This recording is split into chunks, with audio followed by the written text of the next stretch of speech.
বাঁচলেন না কেন? অল আর ফ্রড মানে জানেন? আজকে যখন আমি আবার পাড়ায় বেরোবো তখন আমাকে বলবে, কিরে কত টাকা দিয়েছিলিস, কিরে কাকে ধরেছিলিস? আমি কাকে বলবো, কার কাছে কথাটা বলবো? আমি সুবিচার চাই, চিৎকার করে করে বলছি, আমি সুবিচার চাই। আমার যোগ্যতায় পাওয়া চাকরিটা ফিরে পেতে চাই, আর কিছু চাই না, আর কিছু চাই না। নমস্কার সবাইকে।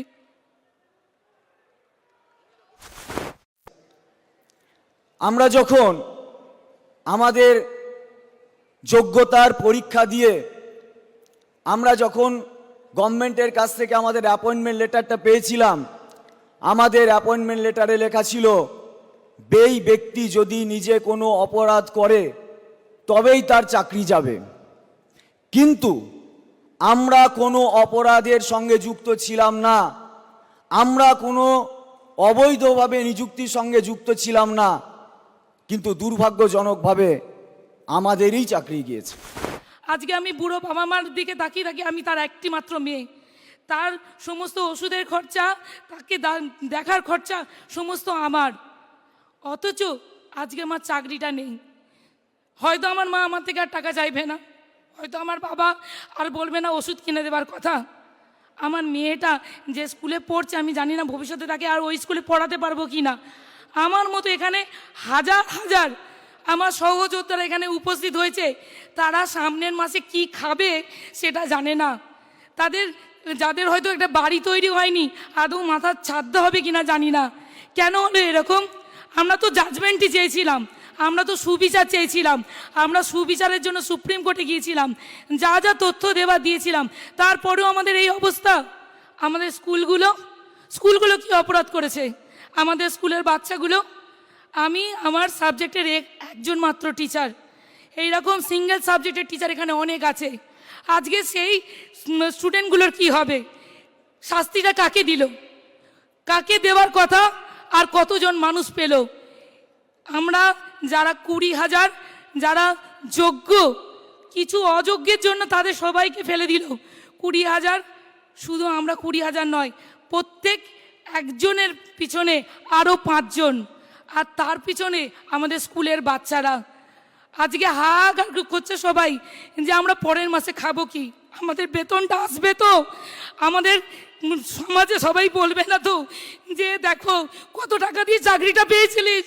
আমার ফেসবুক গ্রুপে লিখেছে, কিরে কত টাকা দিয়ে চাকরিটা পেয়েছিলিস? আমার ন্যায় বিচার কোথায়? আমি সুপ্রিম কোর্টে গিয়েছিলাম আমার ন্যায় বিচার দেওয়ার জন্য। আমি ন্যায় বিচার চাইছি মাননীয় মুখ্যমন্ত্রীর কাছে, আমার ন্যায় বিচার চাইছি।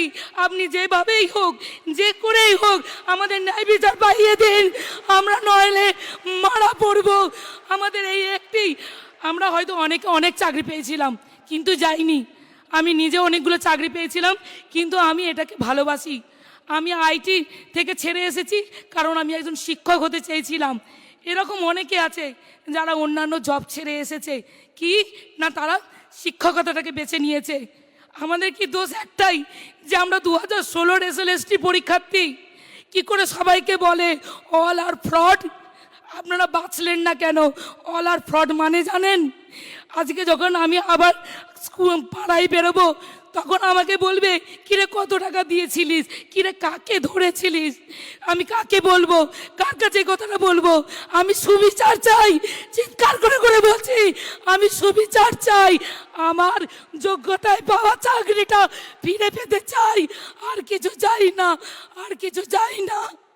বিশিষ্ট ব্যক্তিবর্গ এবং রাজ্যের মুখ্যমন্ত্রী মাননীয়া মমতা বন্দ্যোপাধ্যায় মহাশয়াকে প্রণাম জানাই এবং সবচেয়ে বড় শ্রদ্ধা এবং সম্মান জানাই এই মঞ্চের মধ্যে উপস্থিত আমার সহযোদ্ধাদের, যারা সর্বস্ব খইয়েও এখনো পর্যন্ত চুপ হয়ে ধৈর্য বজায় রেখে তাদের ন্যায্য অধিকারের জন্য প্রচেষ্টা চালিয়ে যাচ্ছে। আমরা যখন আমাদের যোগ্যতার পরীক্ষা দিয়ে আমরা যখন গভর্নমেন্টের কাছ থেকে আমাদের অ্যাপয়েন্টমেন্ট লেটারটা পেয়েছিলাম, আমাদের অ্যাপয়েন্টমেন্ট লেটারে লেখা ছিল এই ব্যক্তি যদি নিজে কোনো অপরাধ করে তবেই তার চাকরি যাবে।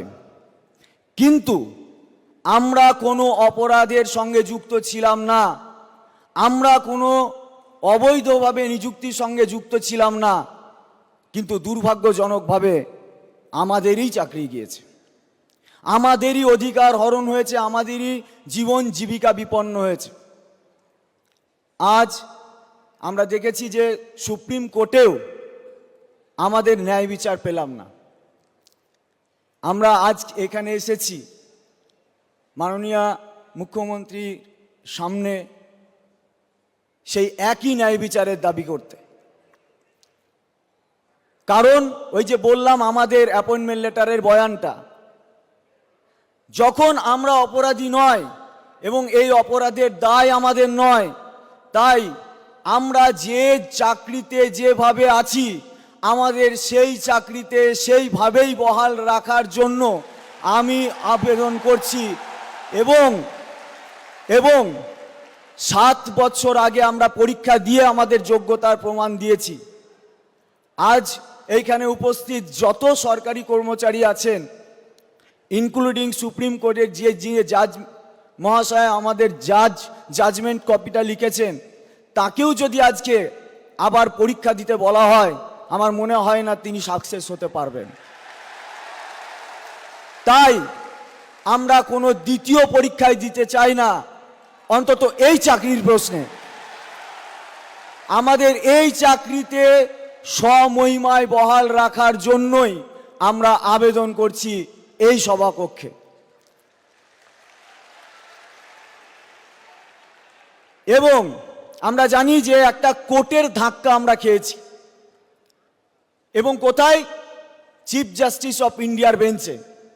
তাই আইনি জটিলতা অনেক, কিন্তু তারপরেও এখনো দুটো স্তর এখনো বাকি আছে, তারপরেও আছে, কিন্তু প্রথম দুটো, একটা হচ্ছে রিভিউ, অর্থাৎ যে জাজমেন্ট হয়েছে সেই জাজমেন্ট প্রত্যাশিত নয়, এবং আমরা বলছি, কারণ আমরা আইনের দ্বারা বঞ্চিত হয়ে বলছি ওই আইন আমরা মানতে পারছি না, ওই আইন আমরা মানতে পারছি না।